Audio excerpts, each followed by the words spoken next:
we were curious about the topic too, which is why we took the time to think about it and share it with you. So we'd like to start with a brief exercise. We'd like you all to sit for a moment and be aware of your breath, as we have as we've been meditating this morning. And as you do that, think about something you've been wondering about in Won Buddhism. And this could be something fairly specific in the Dharma or the teachings, or it could be so broad that it's, what is this all about? So take a moment and meditate on the question. Don't try to answer it.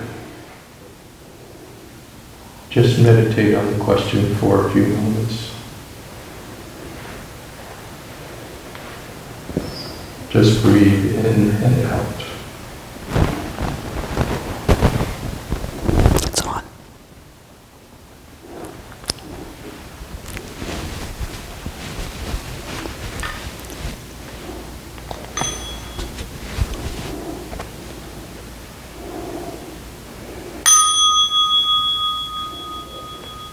Okay, we'll come back to this later in our talk. Thank you.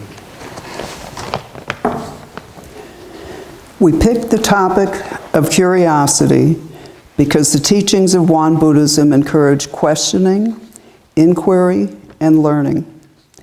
An open-minded curiosity is an avenue towards this aspect of the practice. Curiosity is such a natural phenomenon for humans, at least when we're young. Our 3 granddaughters explore their worlds with much glee. We have watched their changing approach to those colored plastic blocks that their parents keep stepping on. As infants, it took a while for them to register that blocks were even there. As they gained some hand-eye control, their exploration became tactile, hand and mouth. Later still, the blocks became items to stack, knock over, and throw. And as 2-year-olds, they can now name the different shapes, colors, and how many they have. Pretty soon, they will probably get bored with them and say, "We want Legos." Of course, that progression is a good thing as they learn to manage themselves and live successfully within their worlds. But over time, there's also the risk that they'll lose their sense of wonder, as more things have a name, an intended use, and a relative value. It's a matter of balance, how quickly we lose the freedom of curiosity as our judging mind develops, and for most of us, our beginner's mind lapses. In this Dharma talk, we'd like to share some thoughts about opening that part of us back up and why that's so important to the practice. Let's start with some of the fundamental teachings of Won Buddhism. In the essential dharmas of daily practice, which we sometimes recite, one of the sentences is, "Let us turn reluctance to learn into readiness to learn well." But what does learn well mean? The scriptures say that it requires an open mind, a beginner's mind, a curious mind. The threefold study contains cultivating the spirit, inquiry into human affairs and universal principles, and mindful choice in action. Inquiry into human affairs and universal principles involves gaining knowledge of all things and principles, as well as uncovering our innate wisdom. Curiosity leads us to probe because we wonder versus engage in an academic exercise. It gives the search for meaning a whole different quality. According to the scriptures, the 8 articles form, with the threefold study, the essential way of practice. We recite the 8 articles in the essential dharmas of daily practice. Let us replace unbelief, greed, laziness, and foolishness with belief, zeal, questioning, and dedication. The founding master, Sote-san, defined questioning as wanting to discover and know what we do not know about human affairs and universal principles. It's wanting to explore and discover for its own sake, rather than having a prescribed outcome in mind or because we should be interested. The motivating force for this form of questioning is curiosity. Open-minded curiosity points us to the truth. So gaining knowledge and wisdom is described all through Won Buddha's teachings. It is central. We believe that honing our curiosity in a mindful and open way can be a tool in that quest. When we look at something new, it's so easy to shut down and allow our preconceptions and judgments to take over. It's often difficult to engage in curious questioning. People have different styles for shutting down. We can look at this as two opposite poles. Immediately reject or immediately embrace. Some would argue that that's a circle too. Curious questioning is somewhere in the middle. Some immediately reject something new. Yeah, right. You've heard that. You've sometimes said it. Refusing to even consider it.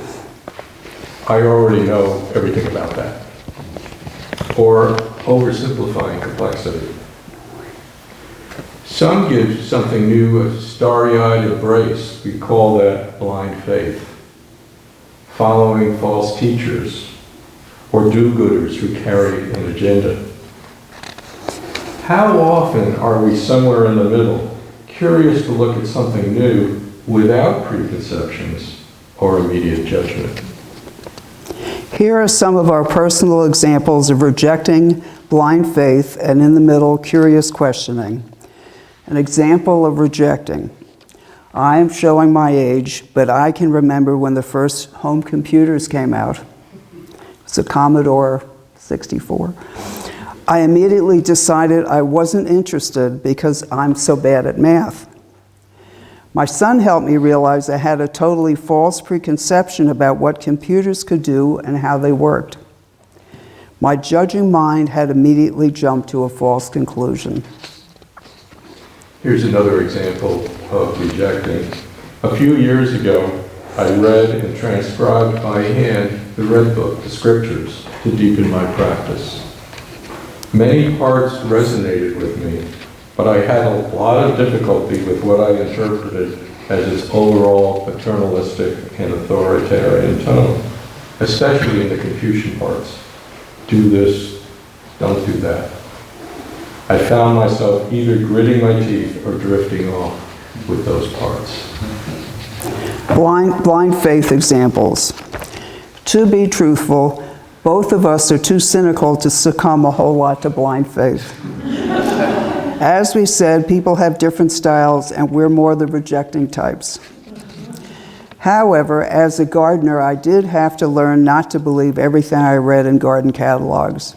It was only through experience that I learned that vigorous means rampant weed and rare and choice means expensive.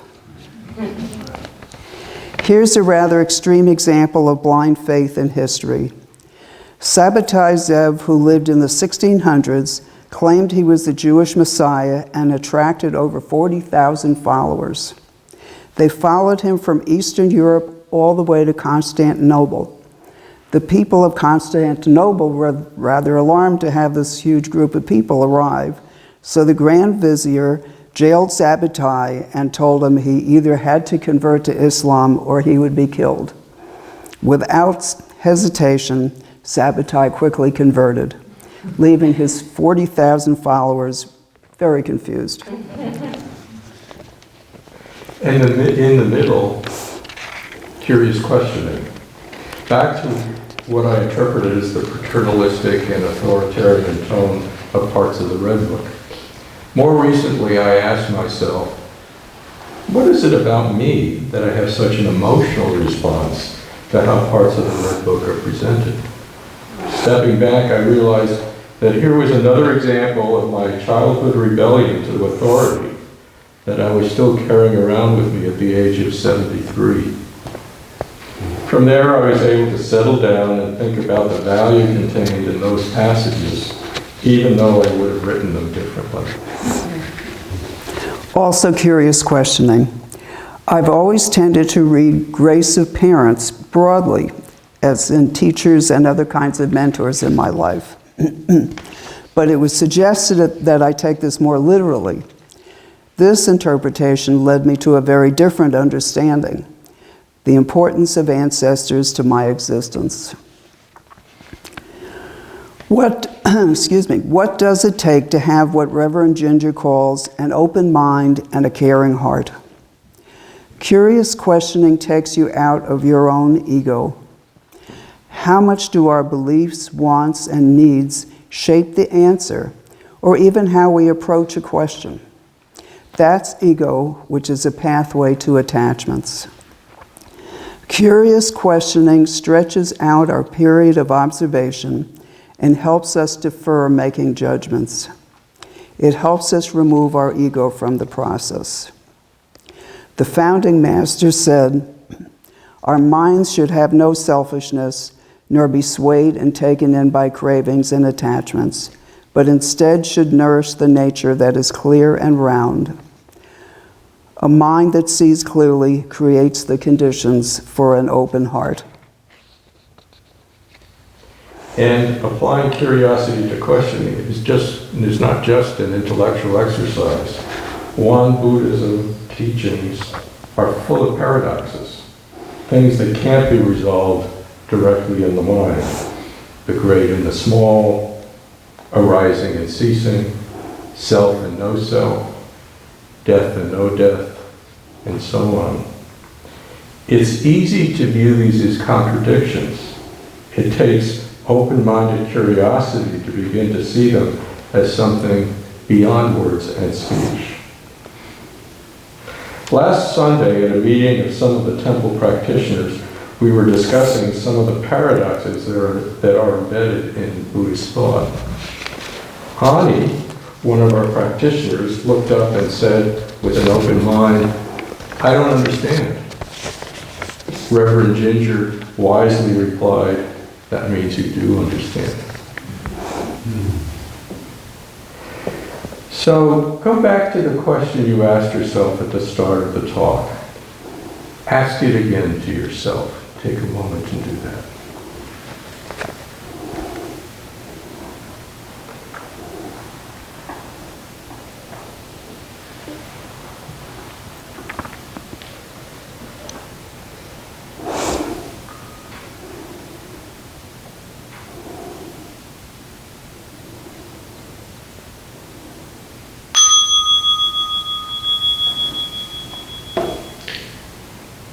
How much are your preconceptions, attachments, and ego wrapped up in your question, or how you ask the question?